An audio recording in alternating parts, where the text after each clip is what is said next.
All right, so how's the audio now? Anything?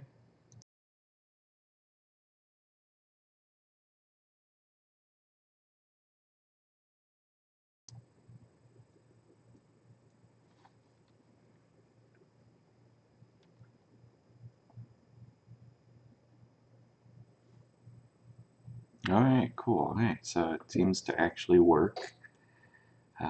Skip can hear me. Jacob's here.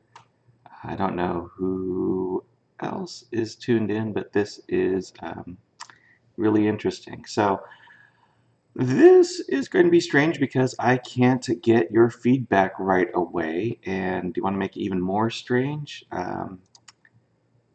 Let's put the camera on, and now that makes it even more strange because I'm talking to that inanimate object that's above my screen, and you guys are trying to text, and oh, Eric, I asked not to be put on the projectors because this is just slightly embarrassing. At that point, I don't know, I'm pretty dang ugly, and seeing me in a large projector format is not helpful. It just isn't helpful. So thanks a lot, whoever put me on the projectors. You're a jerk. All right. So I'm guessing that at this particular point, we have all that we're going to get, and we might pick up a couple more just to see the. No, it isn't, you jerk. Um, just to see if we might pick up a few more people during the presentation, and we'll go from there. Um, yes, I am not wearing any pants, so my fly can't be open, and I'm double checking my camera view to make sure that you're not seeing below a certain point. Don't have any pants, no fly. Ha. All right. So, do we have any questions before we kind of get started besides is my fly open and all of those types of things? No, this place is messy like heck, and Deborah would hurt me if we did a crib style tour.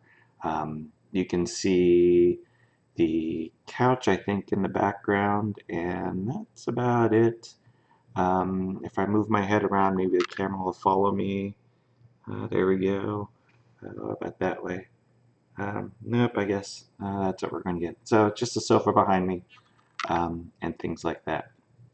Otherwise, um, maybe sometime later. Maybe if this actually works out, we can do a crib style tour. But for now, yeah, no, let's not do that. I don't want to get Deborah really ticked off at me and go off from there. Any other questions besides what I've already posted up there that I guess we don't need to say that I'm starting soon. Most of you are in feedback. Great. Thank you for letting me know that you're here and that I'm not actually just talking to an empty room. Otherwise, again, this is weird enough as it is. I don't know how you do this, Eric, if you're listening. I really don't know how you do this. This is weird. Um, but according to the notes, the only real message I had was that quiz 2 is coming this Thursday and that the practice quiz should be open now. Um, and it's air conditioned in here, so yes, I'm enjoying part of the weather. Somebody is her. Okay. All right. Um, is Eric even in the room? Because I have a bone pick with him now at this particular point. Thanks a lot. Um, Anything else as far as class content goes at this point? I don't think so. Just that the big thing I noticed coming up this week is that quiz 2 is coming up and that I need to open up the practice questions and we'll go. Okay. Well, someone can let them know later that, yeah, thanks for putting on the projector, jerk. Things like that. All right, so this week we get to talk about publishing content. Let me know your questions as you go through. Type them in, and I'll address them hopefully relatively quickly. I know that the stream does have a little bit of a lag, but I think I'm seeing your questions almost right away as they get popped up here on the screen for me.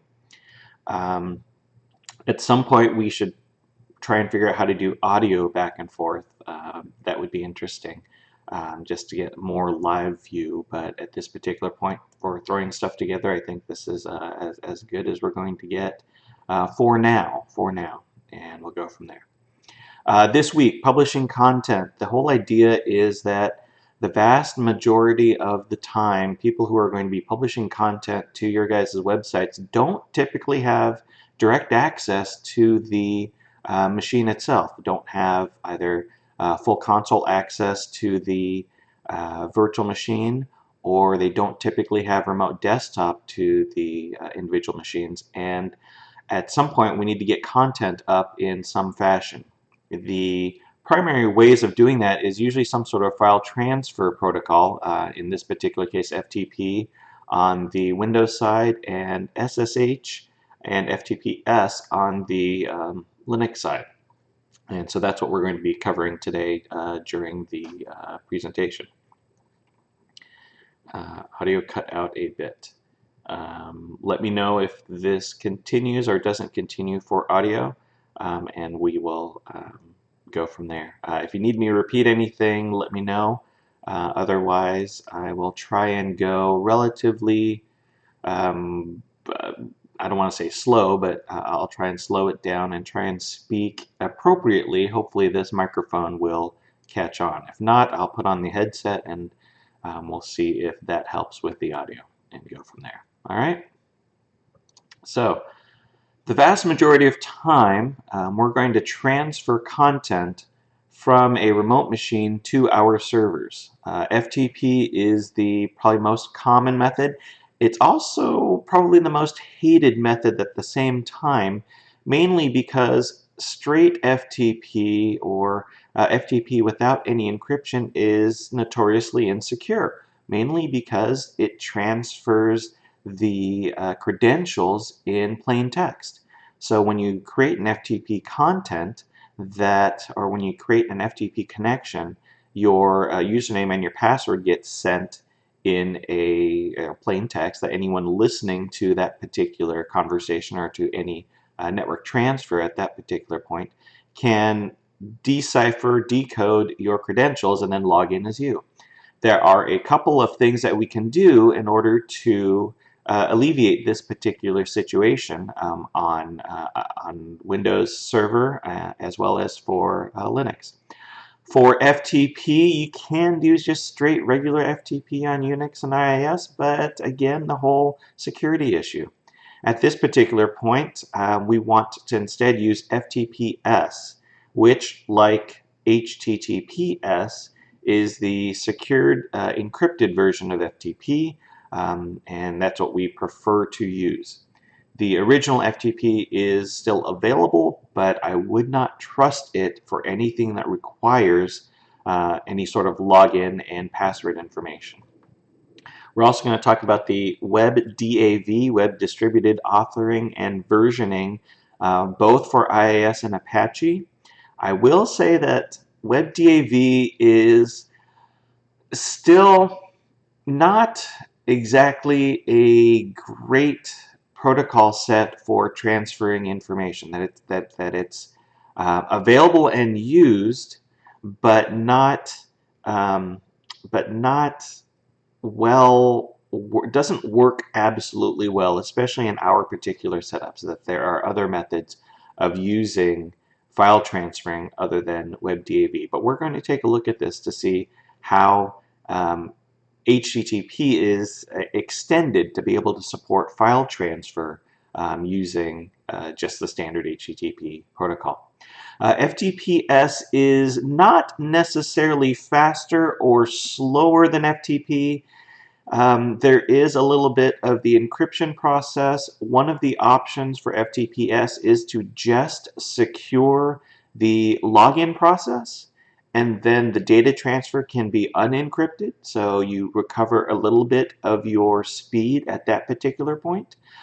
But the vast majority of time, if you're going to encrypt the whole of the connection, then yes, it's going to be a little bit slower. Not that it's going to be too measurable from human terms, but it will be a little bit slower than regular FTP would be.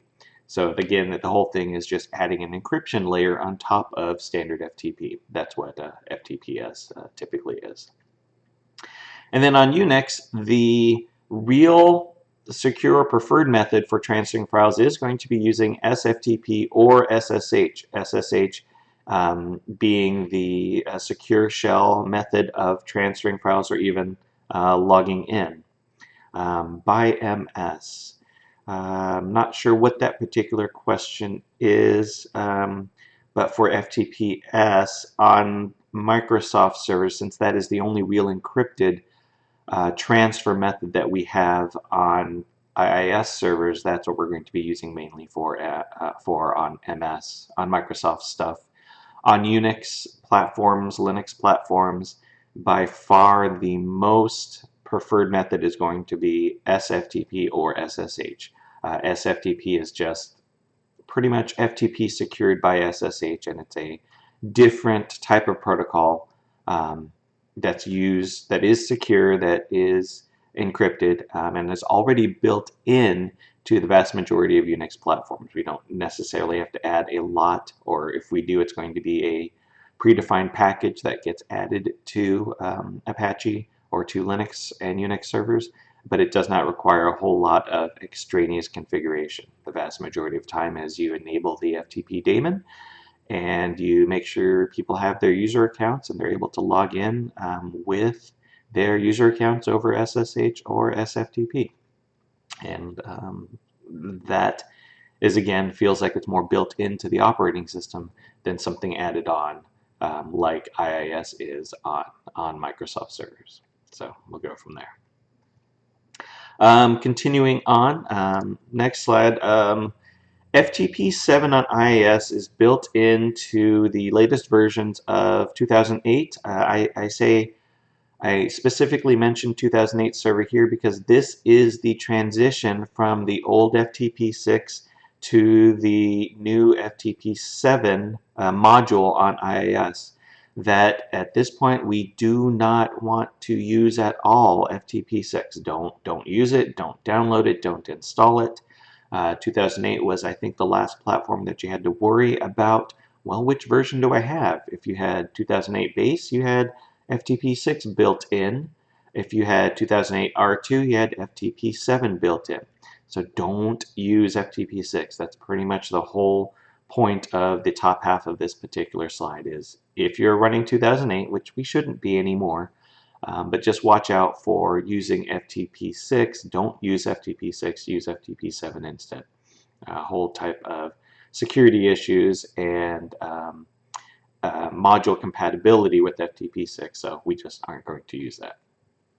For FTP, when you install the FTP 7 module, it adds a different site type to the IIS manager. Instead of instead of the option of just adding a new website, now you have the option of adding a new FTP site in addition to the regular website. So we've been in previous weeks playing around with adding new new websites on IIS. Now we have the idea of once we install or once we enable the FTP module, we have the ability to create new FTP sites. It is really, really not recommended that you use the all unassigned binding for FTP sites because it means that just like in our websites, if you have an FTP site that is bound to all unassigned, then now you have an FTP site that listens to every single possible IP address that you might have assigned to your server. Don't do that, or it's not recommended that you do that because that just increases the number of IPs that your FTP server is now available on. If you're going to enable FTP server, then make sure that specifically you set it to a particular IP address. Just another way of securing, or at least making sure that your FTP site isn't widely available on every single IP address that you have, that you're putting it on one particular IP address and you know that it's going to be on there. You can use and require SSL. Just like we had for HTTP, we added SSL and we got to the HTTPS secured method of transfer. Now we add FTPS to add secure method of transfer to the FTP. In this particular case, we can choose to set just the credentialing part, meaning the asking of username and password to be secured, or the whole transfer process, everything from logging in to the actual file transfer could be secured or not. And as usual, you're going to set your authentication and authorization methods just like you did with a website in order to make sure that you have the appropriate username, appropriate password. Again, you must have a system account for a username and password, but now you have to set well, are you going to use basic authentication? Are you going to use anonymous authentication? Are you going to use Windows authentication? I take that back because there is no Windows authentication for FTP. It's just going to be anonymous or basic authentication. Basic authentication, credentials are sent in clear text or as close to clear text as is applicable. And so we want to have some method of securing that authentication protocol as much as possible. Moving on. Just like in websites, we have multiple ways of setting up FTP sites, unique IP addresses. Don't forget to apply IP addresses to your network card. So if you're going to choose, or if somehow my lab says to create a new FTP site on a new IP address, yes, in IIS you can type in, yes, respond to this particular IP address. But if the network card does not understand that it has that particular IP address, you're not going to get your computer responding to that IP address, and your FTP site will not be working. Unique IP addresses, or a single IP address and a unique port. FTP by default is port 21. Fine, create another website, or not another website, another FTP site, and have it respond to port 2121 or 2100. Just like we did with websites, choose a new default port or a new non-standard port for multiple FTP sites to grab onto. Hostname support is also available as well. Again, it requires working DNS to access. And when you log in, if you choose hostname support, you must give a predefined domain before you enter the username. So that way your FTP site knows which domain to authenticate your particular user towards. We'll look at this a little bit more once we get to secured FTP and I forgot the name of it. We'll get to it here. Essentially, there's a way that you can lock down FTP access so that once a user logs in, they cannot get to any place else but their home folder. So we'll look at that, I believe, in the next slides or so. In FTP 7 under IIS, you have the same ability to use virtual directories. Keep in mind that virtual directories act even more strange in FTP than they did in HTTP. If you remember, in HTTP, you would create a new virtual directory and it would actually show up in the IIS manager. And when you browse to the IIS manager, you could actually see the virtual directories in the tree and sort of have an idea of how the content is arranged using the HTTP manager, the IIS manager. For FTP, you can still create virtual directories that point to another location on your file system, just like you would in HTTP. The virtual directories will act if you change directory into that particular virtual directory, you'll be taken to a new place in the Windows file system, whether it's on the same server or on a different machine using Windows networking. The same abilities still apply there. Here's the weird part. In the FTP client, normally you log in, typically FileZilla or so, or whatever client that you log in as. you typically will issue a LS or do something to list the directories available to you. So the weird part is in the FTP client, the virtual directories you create in IIS will not show up. They won't show up. You do a listing in your FTP client, and it will not show that there is a virtual directory in your FTP site. It will still, so if you sort of bypass that and say, well, it's not listed, but I know it's there, and just type in your CD command, your change directory command to this virtual directory that you, the admin, knows is there, it will still work. It will take you into the virtual directory. The problem is there's going to not be any indication that that virtual directory actually exists inside IIS, inside the FTP 7 side of things. So the weird fix is that you create an empty physical directory with the same name as the virtual directory that you create in IIS Manager. So you'll have an actual physical directory named, whatever directory you want to name it, and you'll also create a virtual directory with that same exact name. That way, because the physical directory exists, then when you log in with your client and do a directory listing, that the physical directory will show up as, oh, look, this is a directory that you can change into or you can go into. And when the client or you issue the command to change into that directory, then the client will follow the link to where the virtual directory is actually being sent to. So that's the really strange part about virtual directories in IIS Manager. Let's see here. As an example, so in FileZilla, this is the, let's try and log back in again. This is the CS dev server that most of us typically log into. I've sent you to look to download some ISOs and things like that. When I create my directory, I'm going to log in here. So I'm going to log into my FTPS server. Log in there. So we'll log in, and these are the listing of folders that I've created for myself. I have a folder here for particular classes, etc. These are the folders that I have on my CS dev server. Notice, though, that there is no directory there named downloads. So I'll pull this down. There's no directory there named downloads. Downloads is a virtual directory that I created inside of the IIS Manager under the FTP site, but there's no virtual directory there. There's no listing. It's not there. I know that it's there because I created it.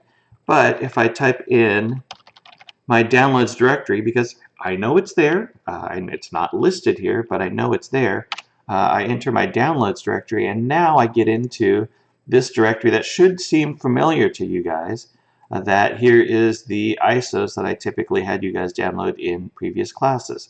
So the downloads directory now shows up in FileZilla here, but it didn't exist there beforehand. So that's what I'm trying to illustrate, the fact that a virtual directory doesn't exist in the listing, but it still exists as far as the functionality goes. It just doesn't exist there.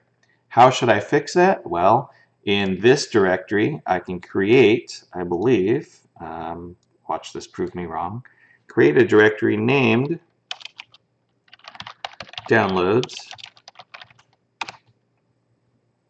And did it actually create? Let's see, refresh. It didn't create.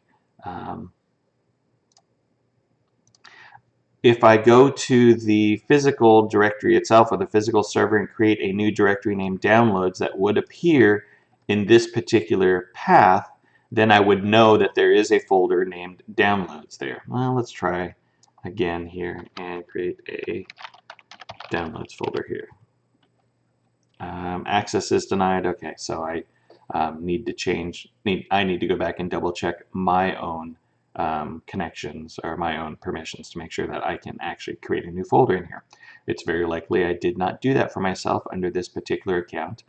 and this particular example. So, but that's how I would change it, is that way you would have a directory that shows up here that says downloads, and I would know that I could go into a folder named downloads, and I would have access to the content of downloads and the Streeter Annex content as well. So these are the types of things that are available for you guys on the CS Dev server. So we'll go from there. Questions for now?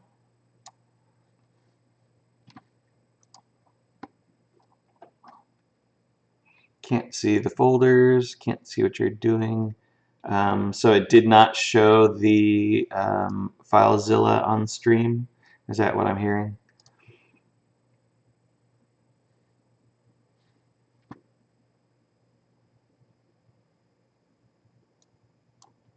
Oh, I know exactly what it is. I made it available for myself, but I didn't hit this button to actually show it to you. So now can you see my FileZilla here?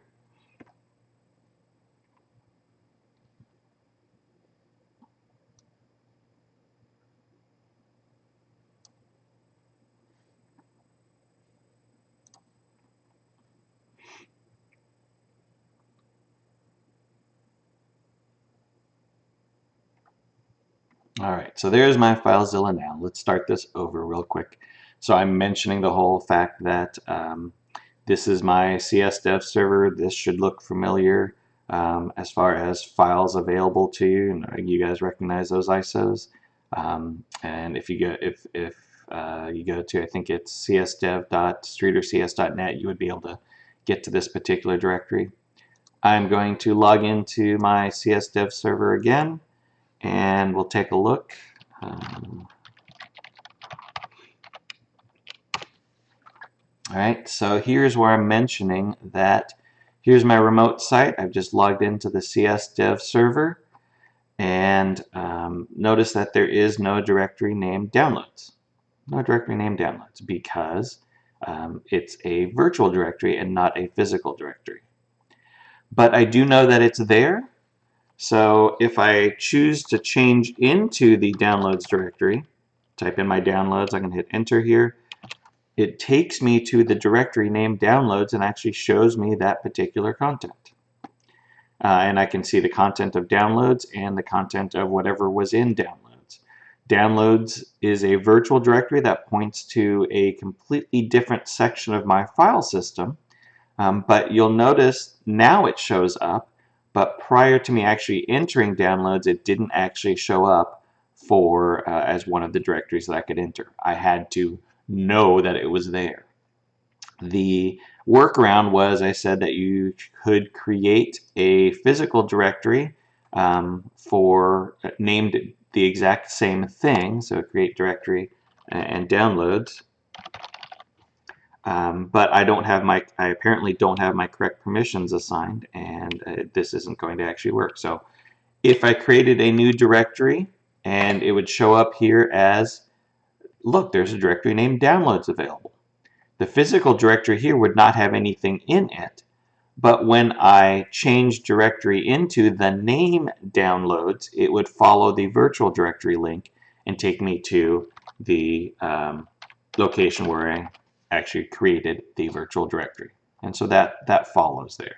And notice here my access is denied because I don't know what the exact problem is, but it's likely a permissions issue where I am not allowed to do a make directory in this particular area. But hopefully that's that's sort of the illustration to show you that that virtual directory doesn't show up even though we know that it's actually there. So in order to make this show up, it might be a good thing. Maybe you don't want people to know that it's actually there, and so you don't put a physical directory name download. So if it's one of those security by obscurity things. If you don't know it's there, then maybe you can't get into it. Not the best type of security, but it's a possibility. So if you can do that by deliberately, then you have the ability to sort of hide directories from FTP. So that's my example. Hopefully it was at least illustrative of what I was talking about. So now I can go back here and I'll hide FileZilla and transition over. So we'll go back. All right. Other questions for the moment? Please say that showed up this time.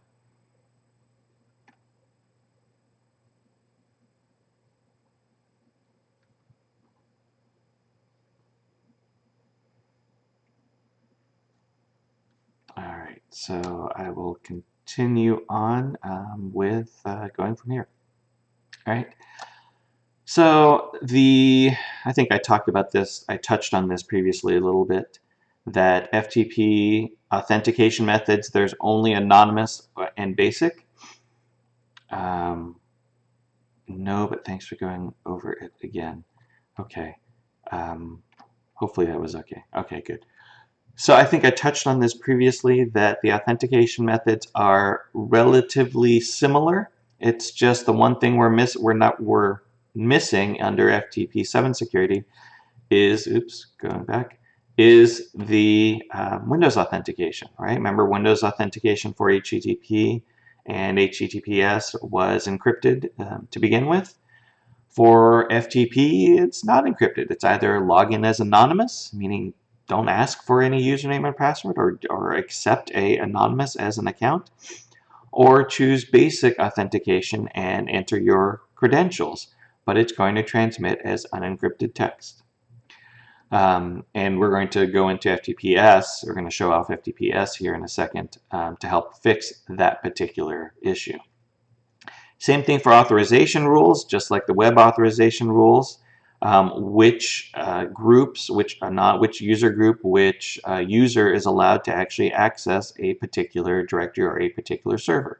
Same thing, just like the web authorization rule, so it's just a duplicate, just we're using it for FTP instead of HTTP. And same thing for NTFS permissions. Does this all sound similar? I mean, it's like we've done this before.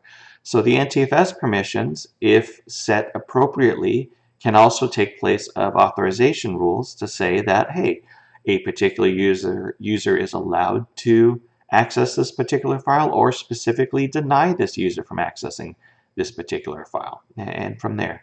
So this should be relatively similar, very much the same as we've been playing around with in HTTP with authorization and authentication, just applied to the slightly different protocol, just applied to FTP.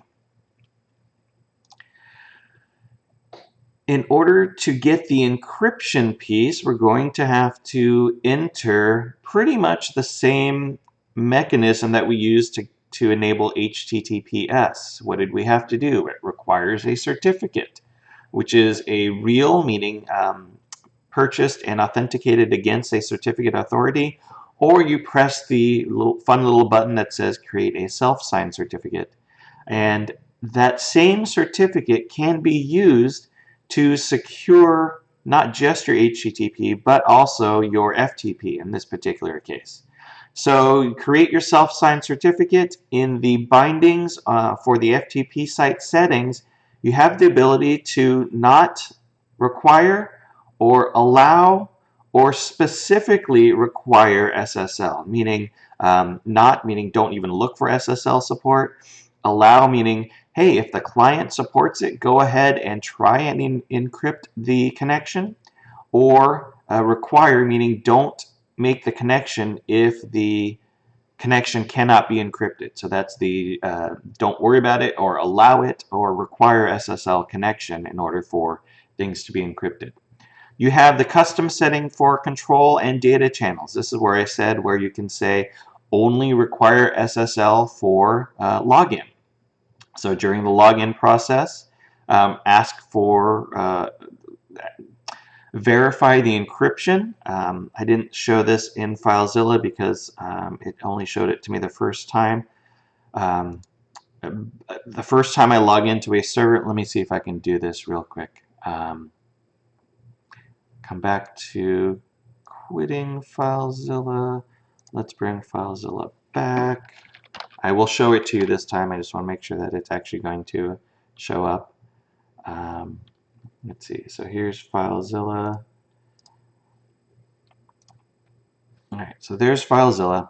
So the first time I log into a server encrypted with SSL, notice now that it's going to come up with my unknown certificate. I could click the button which says to always trust this certificate in future sessions, so it doesn't show this to you anymore. But this is the ability for the SSL encryption to basically say, hey, do you trust this particular server? This is the certificate that they are presenting you with. Do you trust this? And most of the time, in my particular case, I think I mentioned before that this StartCom certificate was untrusted by um, uh, browsers at a particular point. Apparently, I haven't fixed my particular certificate yet. So that's why this is typically coming up is, hey, do you trust this certificate? This sort of proves to me that SSL is working for the encryption process for the authentication in order to log in. In order to even try and log in, you need to try and verify the certificate first of all. So I'll choose OK, and that means at this particular point, if I log back in, it's still going to remember the certificate until I quit the application and bring it back up again. Cancel that for now. Same thing for my other website. So this is WebDev that some of you in the web program may have used previously. And again, same type of thing, same certificate. And do you actually trust it? So this is the dialog box that comes up and says, here's the certificate. Do you verify this? Again, remember that StartCom was sort of disavowed by many applications. So in this particular case, it's coming up with a, hey, are you sure you want to trust this thing? So at some point, someone remind me later on to change our certificates to something that's actually usable nowadays. But that's what's coming up here. And I'm going to cancel this for now, and we'll come back to connecting to WebDev at a later point. Notice there that the remote certificate was not trusted, and it disconnected because one of the requirements I had was, hey, make sure your authentication credentials was actually encrypted. And so we'll come back out of FileZilla and go back to our particular slides. All right. So there's the settings that you have for SSL and the ability to acquire for credentials or encrypt the whole stream as much as possible, everything that's being transferred over. Is it useful to transfer everything or to encrypt everything? It can be. It isn't required, but it can be. Audio cut out. Is it back yet? Okay. So the whole idea is that there are individual settings for what you can do with SSL and FTP sites so that you have the ability to require it for all of your data or just require it for credentials. Credentials being probably the more important thing. If you guys remember that in order to log into the WebDev server, we basically reused your student.clackamas.edu passwords, and we absolutely wanted to make sure that those credentials were encrypted such that no one else is going to take those login and username and passwords from you. So we make sure that that is encrypted. Moving on, the next piece is I'm going to show you what's here on WebDev is the configuration that we have for what's called FTP7 user isolation. Normally for an FTP site, you log into a particular root directory and you can browse through wherever the heck you want. If you have folders in there, you go into a folder. If you have oftentimes you can go up folders and things like that. So you can browse through most of the file structure of an FTP site pretty much without restriction. FTP user isolation is the ability to, when a user logs on with their particular username and password, and that is authenticated, meaning it is successful login, then user isolation makes sure that a user only stays in their own folder. So the example here on the right-hand side is that I have a users directory. This might look familiar to some of you who have taken the 125p course. I have the users directory, and then I have folders for every single student that we've created inside of 125p. And in this particular course, if we did not have some sort of blocking or some sort of isolation, it would be entirely possible for someone to log in as, say, 125p student 1, and then go up a directory out of the 125p directory into the users directory, right? cd dot dot, remember that?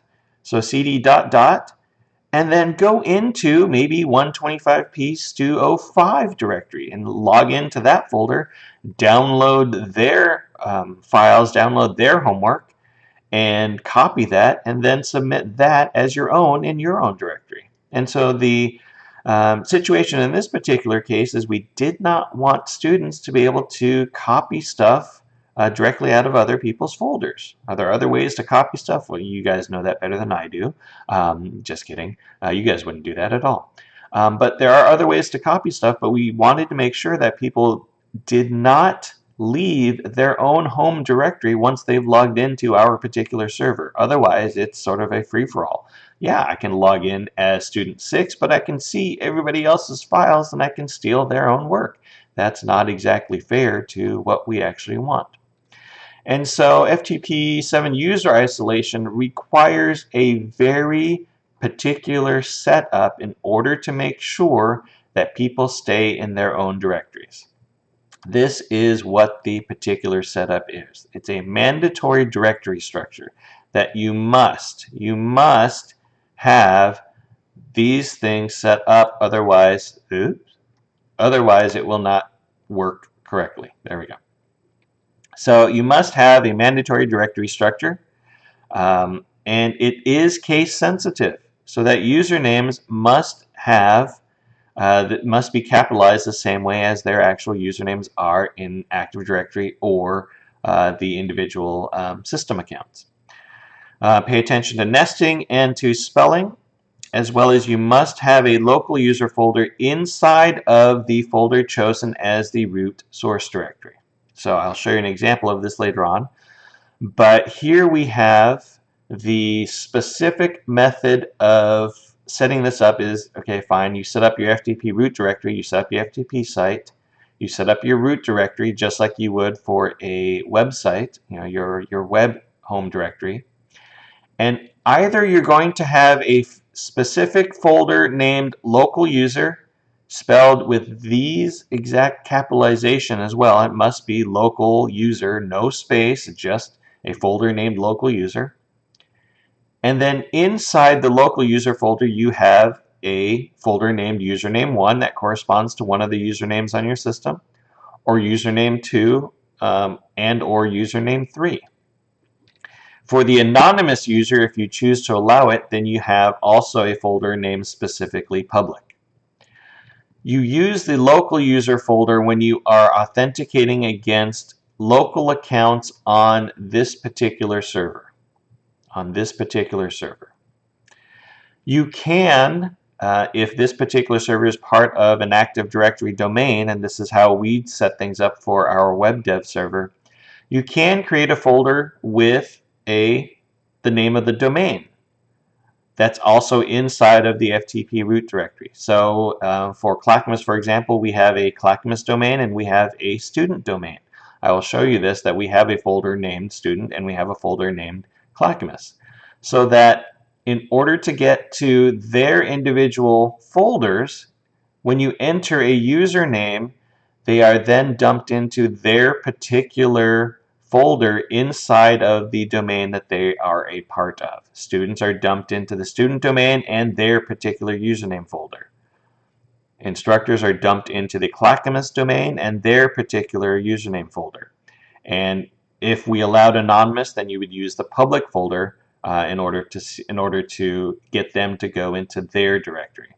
The point of this whole user isolation thing is so that If I log into my website, I'm not going to go above my website and get into someone else's website and steal their content. That's not such a big deal here as far as instructors are concerned, but what if you were hosting two different competitors' companies' websites? Would you want one competitor to be able to log into their website and then sneak above their own folder and go into someone else's folder and perhaps steal information that belonged to another company? The whole idea here is to make sure that whoever logs in only gets to their content and no one else's. So things I want to show you. Let's look at remote desktop here. So this is remote desktop for web dev.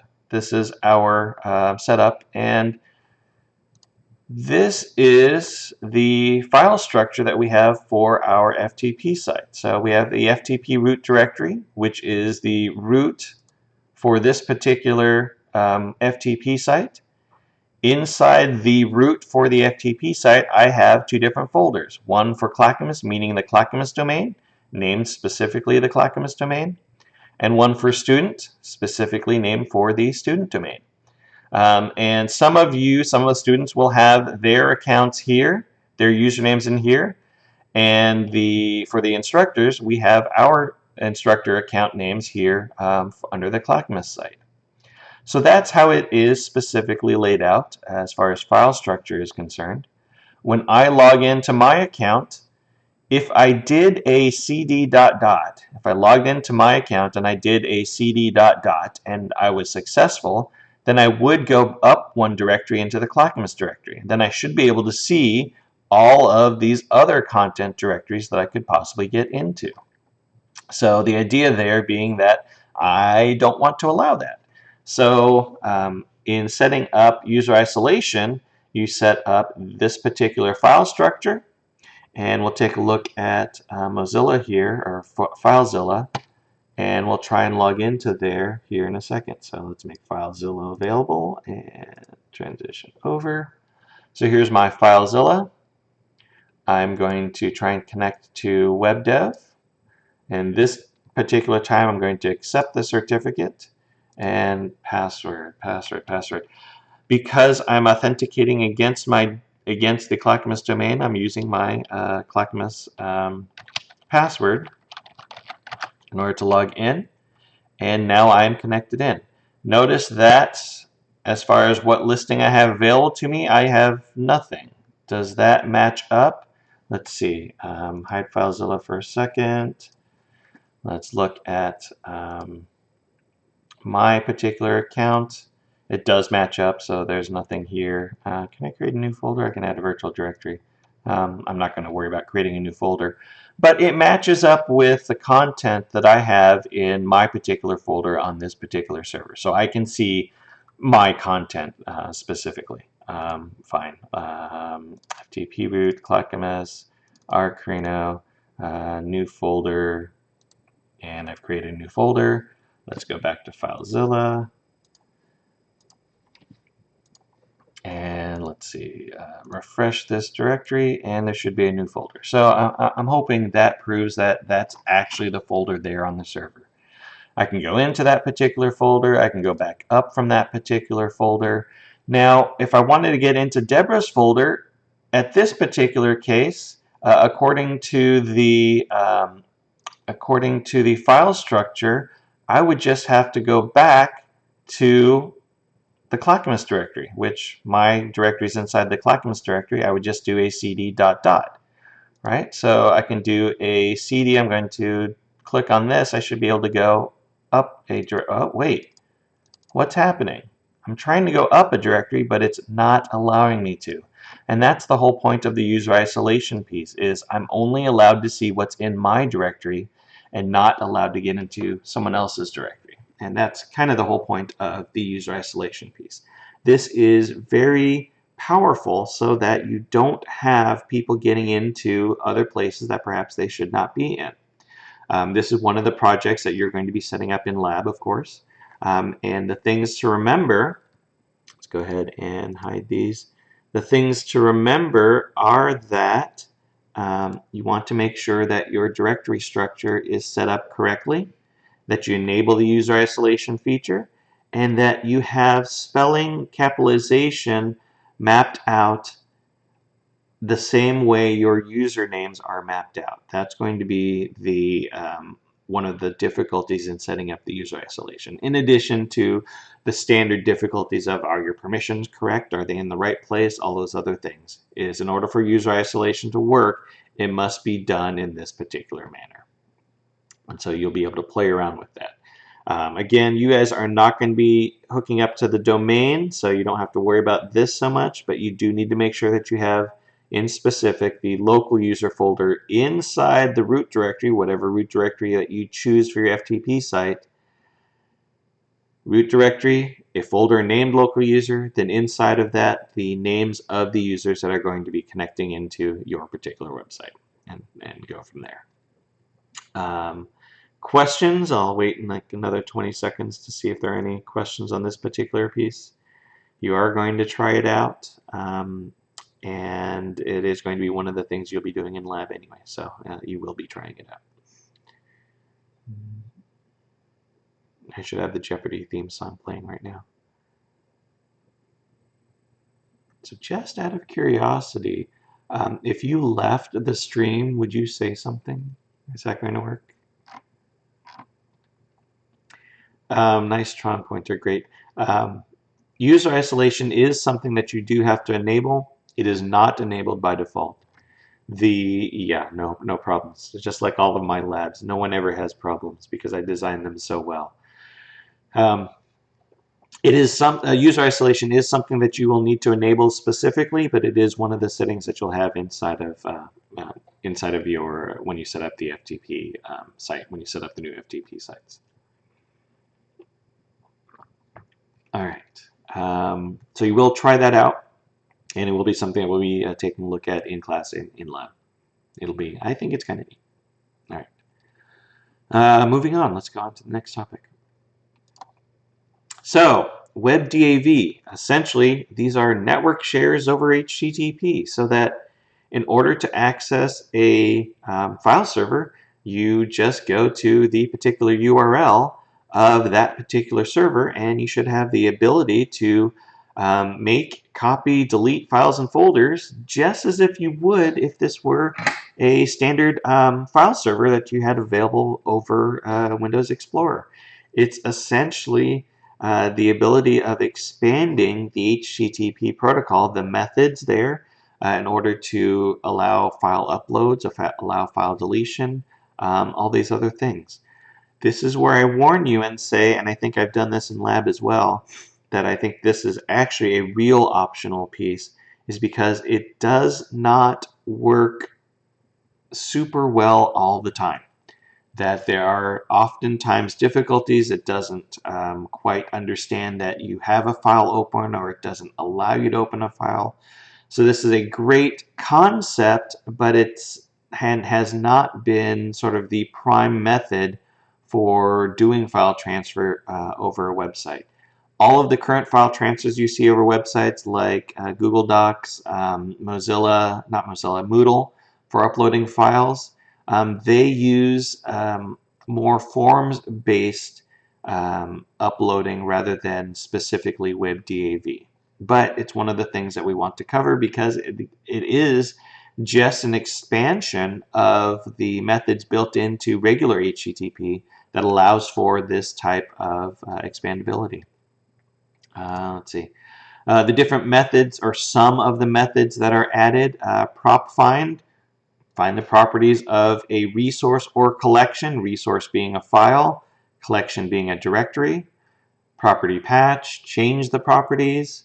MK call, create collection. Right? Instead of mkdir, it's mk call for collection. Copy and move a resource or a collection, so a file.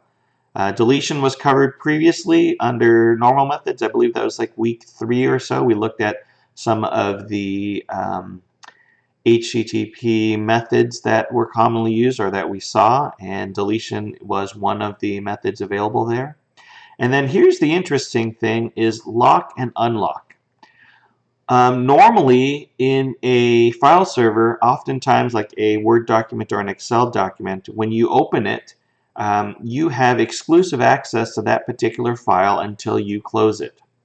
So if you open up a file and then someone else tries to open up that same file, additionally, they often get, I don't know if you've seen this, but they often get a pop-up that says, hey, this file is already in use. You'll have read access to it to be able to see it, but you won't be able to make any changes, and just warning you. And so this is the method that does that same tracking here for WebDAV, is a lock-unlock database that says, oh, this resource, aka this file, is in use. Don't allow anyone else to use it or to make changes to it until the original person has marked that particular file as closed. And I am saying hi to Russell Fender. We'll go from there. And why is the door not closed? Why is this open to the public? This is embarrassing. Oh, thanks a lot, Skip. Sorry. Bye, Russ. Um, so the whole idea with managing who has access to be able to make changes to a file is to make sure that the lock-unlock database is managed by the web server in order to keep track of what is open and what is not open. All right, moving to next. So WebDAV was built into 2008 release 2, and it was an option that you had to download for the 2008 base. Again, this is the 2008 being the changeover between what was actually included and what was you had to add as a module separately. So 2008 being that particular module. Server manager role services, so you add that. Going to be very similar to your particular servers with 2012 and 2016. You should be able to just add that particular feature if it wasn't installed by default already. So for WebDAV, you have to enable the WebDAV specific feature and add the authoring rule, which allows for being able to use that particular resource or not. The WebDAV authoring rules control whether your whole website allows WebDAV or just a particular directory on your website allows for WebDAV. And so those are the particular things that you're going to set up. Let's look at the authoring rules. So the authoring rules allows you to specify the content, aka all files, or now you have the ability to specify either a wildcard for the types of files you want available via WebDAV, the specific users that you want, or groups, as well as what permissions you typically want to check for. Read, write, or see the source. Typically, source is more for scripting files or JS files or PHP files. Typically, you might be able to download the files, but sometimes in order to be able to see the source, the actual code inside of it, would you be able to download as text, or do you download as a whole file to begin with? Other things that you need to watch and you check for are your authentication methods. Remember, anonymous versus basic versus Windows, basically encrypted or not encrypted. Do you want to require SSL? That's set up on your particular website. Do you need to specifically require SSL to do WebDAV? I think it's the optional piece. I would recommend not using SSL to start and then adding SSL to it later. If you're going to try that out, put as few roadblocks as possible first to get it working, and then enable SSL later on. Double check your NTFS permissions and make sure the iUsers group has permissions to the files that they're trying to get to as well. The iUsers group meaning the user that the IIS process runs as on the Windows server. So those are the types of things you need to double check. Otherwise, it's just a simple enable it on the server on IIS, and once it's enabled on a particular directory, then you should be able to use Windows Explorer or whatever individual operating system utility that particular file utility like Explorer or Finder in the Mac OS, or Conquer, or whatever the name is in the GUI of Linux, to be able to access a particular website. That's it. That's all. Yeah, I say that's it, that's all, but it's going to be one of those features that may or may not work properly during lab, and that's why I do think I turn that into the optional piece. So that's how you do it in IIS. What about in Apache? There's a module, mod DAV, dot, dot, dot. So there's the additional lines that come after that. In the main configuration, once you've enabled the module, you need to specify where you're going to put the lock database. Remember, this is what tracks whether a file is used or in use or is not in use to allow for to allow for writing to that particular file. So the davlogdb command, I've forgotten, directive, the davlogdb directive with the path to a directory where you're going to put the database. The directory is going to need read and write permissions by whatever user and group the Apache service is running as. If you remember, I believe a couple of weeks ago we talked about users and how you can specify the user account that your HTTPD service runs as. That user account is going to need read and write permissions to whatever directory that your lock database is going to be stored in. And then for the individual container, you have to enable DAV, and it's the directive webdav. And again, that directory that you're going to enable DAV on also needs read and write by that same Apache user group and process. That's how it's going to maintain or allow the ability for downloading and uploading files over HTTP. So load the module, add the two configurations, or add the configuration for the database, where is it going to store it, and then for each container, remember, a file container or a directory container, you have to specifically enable webdav to be on using that particular directive. And that's all. That's all he says. But those are the pieces for enabling webdav. Right? So other pieces as well, just like in IIS, you have to remember how your authentication method is going to go, whether you're going to use SSL, whether you're going to use user requirements. You do need to add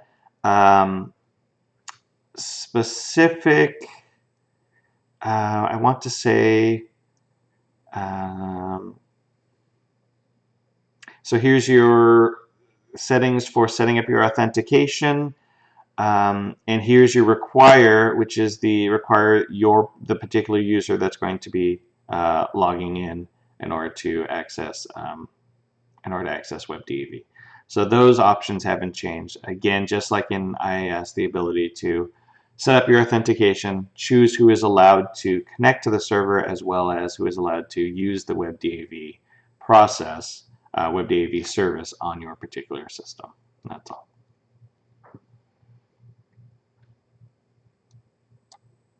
Right? So how do you use this? Once you've set it up on your server, how do you use webdav?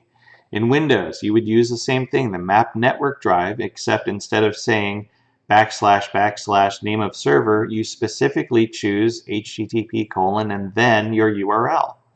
It requires the service called web client service on the service machine to be installed and running, so that it can actually map the HTTP commands to file explorer commands. So that when you double click on a directory, it actually does a HTTP get, it checks the collection or check the folder that's on the website. When you open up a file, it does the open and it enables the lock service. So all the things that you do in a regular file system would be done over an HTTP link. On the Mac OS, if you guys, I remember, I don't know if you guys remember, I made you do this a few times, is you use the connect to server in Finder. I believe it was Command K or Command Y, and you entered the URL of where you wanted to open up a particular file over WebDAV, and it's using the HTTP protocol. In Linux, in GNOME, you use Nautilus. Again, connect to server and enter the URL. Or in KDE, open the location. In KDE, it looks like they want to use the WebDAV protocol. It's the same protocol, it's just specifically mentioning that it wants to use WebDAV, but it's still going to work over port 80 or whatever port that you specify, again, by default, port 80 for that particular service. In command line, you can use the cadaver command. It is a file browser under, or a WebDAV enabled file browser for command line. You'd have to install it, and then you can use the HTTP protocol to connect to a WebDAV, the whole DAV part, as far as the command line goes inside of that particular command. Did I say the word command enough? Command. And we'll go. So that's how you would actually use it as a client once you've set it up on the server. And I believe, if I recall correctly, the lab is going to basically be you set up WebDAV and you have other people in class connect to your particular server over WebDAV, download a document. Actually, you don't even need to download it, but make changes to a live document on your server using WebDAV. And that's the whole idea. Again, this is not one of the most robust features for either IIS or Apache, and so this is where you'll likely run into difficulties in this particular part of the lab. If I remember right, if someone's checked, this is going to be the last part of the lab, and it's very likely, if I remember correctly again, that I made that more the optional piece. I would say try it out after you get the rest of the lab done before that, though. So next, we're going to look at how to do file transfer in Apache. The easiest, most secure method of doing that in Apache or any, I want to say, Linux-based servers, because Apache can run in Windows. The vast majority of the time we run Apache on Linux-based servers or Unix-based servers. But the easiest and most secure method of doing that is using SFTP, which is an extension of the SSH process that is typically built into our Linux servers. You're going to need to install SSHD. If you followed along my instructions when you first installed your server, you'll remember that I said not to install individual options, and one of those options was a SSH server. So you'll need to install that. Hopefully you guys remember how after taking the Linux course, using the apt command. The package name, I believe, is SSHD, and so you'll need to figure that particular command, the apt install SSHD package, and that will enable the SSH process on your particular server. And you're going to need to use system accounts in order to set up SSHD. This is the one place where you will need system accounts for the Apache server in order to actually log in to the file system and make changes. So once you've installed SSH and enabled SSHD, it gives users access to their home folders. So when they SSH into a Linux server, they'll be able to, SSH, or you can use FileZilla in order to do FTP into your particular server. It's going to run over SSH. They will see the contents of their own particular user folder. Now, from there, you can do one of two things. Most of the time, for individual users to have their web content enabled, most of the time the Apache administrator will set up a basic website and then use symbolic links or the I don't want to say virtual directories, but symbolic links from the root of a main website that goes to specific users' either home folders or a specific folder inside of users' home folders. Oftentimes on Unix systems that have this enabled, you create a www folder inside each user's folder. and the main website that runs on the server will link to that user's www folder. That way, someone going to a URL for the server just does a / username and then gets to the web content of that particular user's folder. So that's one way of doing it. Or you set up Apache specifically to look for location links that are mapped directly to a user's home folder as its source. So I think for us, the easiest, as far as concept-wise goes, is to specifically create a symbolic link from a particular website to a particular user's either whole directory or subdirectory. I don't like linking to users' whole directories because there are important files that are in the root of a user's folder or user's directory. Anything that starts with a dot, those types of things. Things that should typically be hidden. But create a subfolder inside of a user's folder that is then linked, or that you then do a symbolic link to from a website's main directory. Or you give them access to symbolic links from a user's directory to a source folder someplace else on the file system. And that way, when they SFTP into a system, into their user account, they have the ability to get around to other directories on the file system. So it depends on how you want to set it up. If it's typically multiple clients, then you give them each their own folder. The nice thing about secure FTP as well is you can manage it so that you can't get out of your particular folder, or you can get above your folder, but if you don't have permissions to get into someone else's folder, you're not going to be able to see their particular content. So that's one nice thing about storing your individual content inside of your folder, is managing those permissions in that particular fashion. But the nice thing is that SFTP is already built upon the encryption standards of SSH, and so you know that all of the content as well as the credentials that are exchanged are secured. They're encrypted and they're not going to be broadcast across the network in clear text or anything like that. So good part for SFTP in Apache. And usage, I've already shown you the client that I typically use is FileZilla, which does have support for FTP as well as FTPS as well as SFTP built in. Other utilities you can use, WinSCP, Transmit. I think Transmit is for Linux as well as Mac, and they might have a Windows option out there as well. And there are other clients that you can use. Unfortunately, there is not an FTPS client built into the command line under Windows. Heck, I don't even think the FTP client is built in to Windows anymore. You have to actually install that specifically. But that's typically how you access each of the servers using either SFTP or FTPS.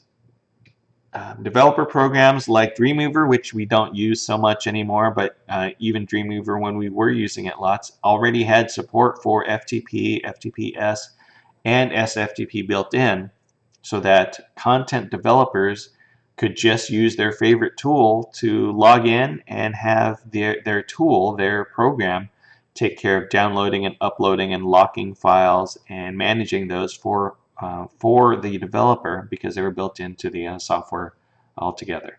The only thing that the developer really needed was to make sure that the administrator, or for the administrator to make sure that they have the ability to work from whatever location they're at and access where the files are to be stored on a local server from a remote location. And that's really where the whole idea of adding FTP capabilities or FTPS capabilities or SFTP capabilities to our servers typically comes in. Again, most of the time, you're not going to have developers accessing the machine directly. You're going to give them the ability to upload their information without the ability to actually sit on the machine and run commands and run the file system from the direct console or from command line directly. And that, I think, covers the topic for this particular week. Any lingering questions at this particular point? Go ahead and type those in, or let me know if I'm no longer needed.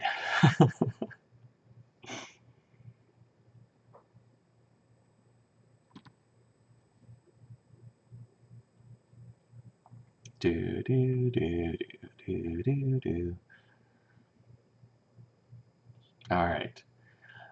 Since I'm not seeing a whole lot of activity at this particular point, I'm going to assume either you guys have fallen asleep or you've left the stream, or you're busy showing other people this thing and making fun of me at the same time, or all three or all four of the above. My Linux version is better than your Linux version. Probably, probably. At this particular point, let me know if you have further questions. You guys have my Hangouts account. You have my email. You can call me, but that goes straight to voicemail anyway. But I'll be available here. For those of you that need to see me specifically, I should be back in the morning. Otherwise, send me what you have, and I will try and take a look at that. Um, think about any feedback you have for me on this particular manner. This is interesting because if we do more distance learning classes, how can I make this a little better for actually doing this if we were on like an online class, an online only class, those types of things. Is this better or worse? We'll see than me being there or not. Number one, you don't have to actually look at me. But number two, I think the direct feedback right away is not the same as being in class with you guys. Last part about Lab 7, keeping an error 403. 403 being a user request error, but not seeing anything about concurrent. Yes, that typically is going to be what is here. Three monitors, actually. There's this one that I'm looking at, and then there's this one with the stream controlling software, and then there's this one with the other things I'm keeping an eye on that are supposed to control the whole screen. And ideally, I'll get that one monitor going eventually, but need to talk to the wife about getting money for that. Pipe in the classroom camera too to make it more interactive. All right. Yes, the 403 I think is expected because the concurrent request issue. So instead of getting a specific detailed message that says concurrent request, then oftentimes the browsers will just give a generic error that says something isn't working correctly and those types of things. So that I believe is correct, and so that will suffice for your question, I think, there, Jeremy. Alrighty. Thank you very much for putting up with this. I am going to log off and go put on some pants now.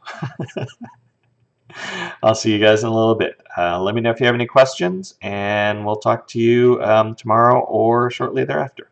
All right. Adios.